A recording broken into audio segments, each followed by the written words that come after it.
ya dengan tema kasih tanpa batas.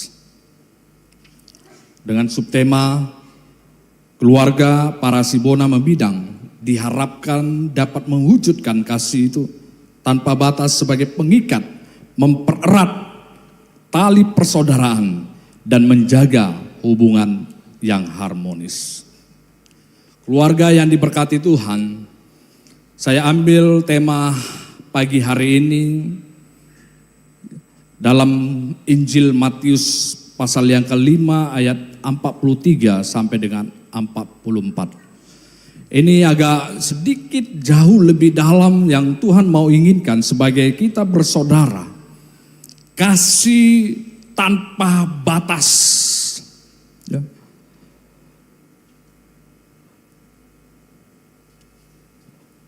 Tuhan Yesus mengajarkan kepada murid-muridnya untuk mengasihi dengan kasih tanpa batas.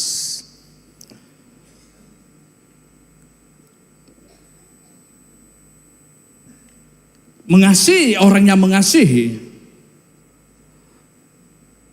To love who love us. Ataupun to love the lovely. Tapi Tuhan mau hari ini dengan pertemuan ini to love the unloved. Ketika Tuhan Yesus berkhotbah kepada orang-orang banyak beserta dengan murid-muridnya di atas Bukit Zaitun. Demikian firman Tuhan dan diajarkan dan kiranya ini merema dalam hati kita sekalian. Kamu telah mendengar firman, kasihilah sesamamu manusia dan bencilah musuhmu. Tetapi aku berkata kepadamu, kasihilah musuhmu dan berdoalah mereka yang menganiaya kamu. Ada amin? Mengasihi yang mengasihi itu biasa. Tetapi Tuhan mau mengasihi sesama yang menganiaya kamu.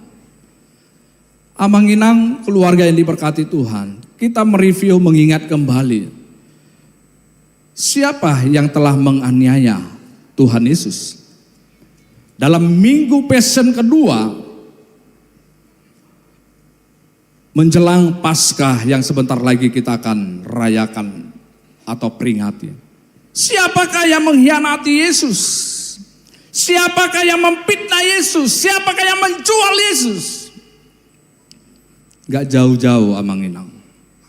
Adalah siapa? Mungkin kita tahu, Yudas. Hanya dengan kepentingan pribadinya. Tetapi tanpa sadar saudaraku kita mengetahui ketika Yudas mencium Yesus sebagai bentuk tanda-tanda dia akan disalibkan. Saudara-saudara ataupun teman sejawatnya yang sama-sama dengan murid Yesus lari mengambil zona aman. Artinya bukan hanya Yudas sesungguhnya yang menganiaya, mengkhianati Yesus. Tetapi murid-muridnya yang lain. Artinya enggak jauh-jauh pengkhianatan itu. Enggak jauh-jauh. Di dalam diri sendiri, internal, bahkan mungkin eksternal. Tetapi perintah Tuhan hari ini mengingatkan kita, keluarga yang diberkati. Mengasihi musuh. Ini memang agak benar-benar secara daging kita tidak mampu. Waduh Amang, mengasihi musuh. Darungi, ipurtibi dopeon. Ya benar, memang kita masih di dunia. Emang ada dunia lagi setelah ini? Tidak ada. Karena selama kita hidup dan mati nanti di dunia, hanya duanya jalan. Sorga, neraka, tidak ada lagi. Artinya jangan lagi kita impikan bahwa hidup ada dunia yang kedua selain ini. Ketika Yesus datang nanti kedua hanya untuk menghakimi, membangkitkan yang pertama orang yang hidup Orang yang percaya, yang mati. Baru yang percaya dan yang hidup. Jadi selama hari ini kita hidup mengasihi musuh.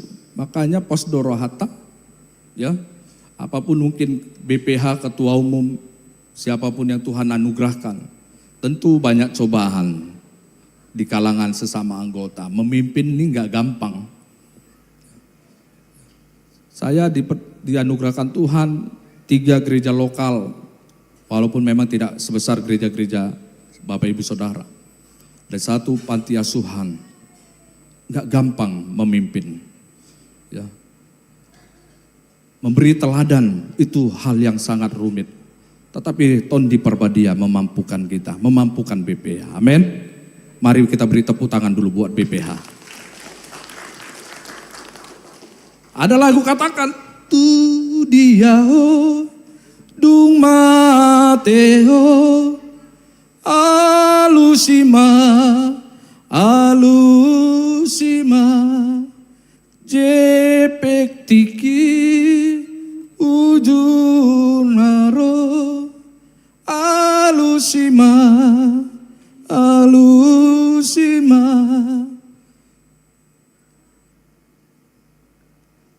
Kemana? Jadi selama kita hidup, mari inilah yang Tuhan mau inginkan, kasih tanpa batas itu. Makanya Rasul Paulus mengingatkan kepada jemaat yang ada di Korintus, pasal yang ke-13 ayat 4 sampai dengan 8. Kiranya ini tidak ada yang menjadi bagian dari diri kita masing-masing. Tuhan ingatkan, maaf, saya menyampaikan ini pasti yang lebih utama saya yang ditembak. Tetapi kalaupun ada yang ditembak dalam hal ini, kita sama-sama kembali kepada firman, diingatkan. Amin. Ya. Rasul Paulus berkata, ya, bagaimana kasih tanpa batas itu dapat diimplementasikan dalam kehidupan kita. Dia sudah katakan kasih itu yang pertama, sabar. Kasih itu murah hati. Kasih itu tidak cemburu. Ia tidak memegahkan diri dan tidak sombong. Ia tidak melakukan yang tidak sopan dan tidak mencari keuntungan sendiri. Ia tidak pemarah dan tidak menyimpan kesalahan orang lain. Dan ia tidak bersuka cita karena tidak keadilan, tetapi karena kebenaran. Ia tidak menutupi segala sesuatunya, tetapi percaya segala sesuatu, mengharapkan segala sesuatu, sabar menanggung segala sesuatu. Kasih itu tidak berkesudahan. Segala sesuatu, nubuat akan berakhir. Bahasa roh akan berhenti, pengetahuan akan lenyap.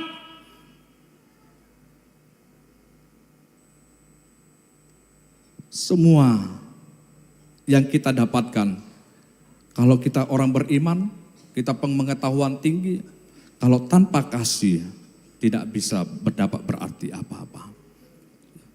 Makanya Tuhan katakan demikian tinggal ketiga hal ini, yaitu iman, pengharapan, dan kasih. Dan di atas segalanya adalah kasih. Amin. Bagaimana tidak cemburu? Bagaimana tidak marah? Bagaimana tidak dendam? Saya pikir kita menjabarkannya sudah sama-sama tahu. Istri yang dendam ataupun kepahitan kepada suami, karena istri adalah ahli sejarah. Yang 5 tahun pun 10 tahun. Ya, apa yang menjadi kekurangan suami, diingatnya itu. Kalau laki-laki biasanya pria, hari ini haleluya, besok halelupa. Kalau ibu-ibu, wow, jangan tanya. Tapi nggak ada ibu-ibu di sini, amin. Saya yakin itu, makanya kompak-kompak. Wow, luar biasa, semua atribut kita, ciri khas Batak kita pakai hari ini. Kasih manusia ada batasnya. Kasih Allah tanpa batas. Dan ini tugas kita. Saya pikir tugas sama-sama berserta dengan BPH. Makanya salib itu horizontal dan vertikal. Dan yang lebih panjang adalah vertikal. Artinya kemampuan atau tugas kita tidak sebentar. Ya. Continue dan terus sampai hidup napas kita berakhir. Karena ada lagunya, hidup ini adalah kesempatan. Hidup ini untuk melayani Tuhan. Jangan sia-siakan apa yang Tuhan beri. Hidup ini harus jadi berkat. Boleh sama-sama kita nyanyikan? Hidup ini adalah kesempatan. Hidup ini untuk melayani Tuhan. Jangan sia-siakan apa yang Tuhan beri. Hidup ini harus jadi berkat. Oh Tuhan, oh Tuhan, pakailah PPH selagi aku masih kuat. Bila saatnya nanti ku tak berdaya lagi, hidup ini jadi berkat. Kasih tanpa batas ada dua bagaimana kita bisa dapat mengaplikasikan dalam kehidupan kita. Pertama, berdoa. Yang kedua, baca kitab suci. Yang setuju katakan amin. Hanya dua, berdoa dan baca kitab suci. Ada lagu sekolah minggu, baca kitab suci, doa tiap hari kalau mau tumbuh. Dalam memimpin komunitas apapun itu yang Tuhan anugerahkan, dengan banyak kita berdoa dan baca kitab suci, maka kita mampu mengimplementasikan kasih tanpa batas. Ketika Yesus mau disalibkan, kedagingannya keluar, jasmaninya ada, tetapi dia berdoa untuk mampu menahan. Dan baca kitab suci, maka Tuhan akan menerapkan, akan memberikan pedoman-pedoman, inspirasi-inspirasi. Dan itu sebagai salah satu ciri khas kita, orang Kristen. Baca kitab suci dan berdoa, bangun pagi, bukan HP duluan. Sadar atau tidak sadar, ketika kita bangun pagi, torhilului parjolo, HP, ini HP-ku, oh inata, ini HP-ku. Mau ke kamar mandi, HP. Mau makan, taruh HP di depan. Juga TikTok. Makan apa? Hari ini KFC, buat HP.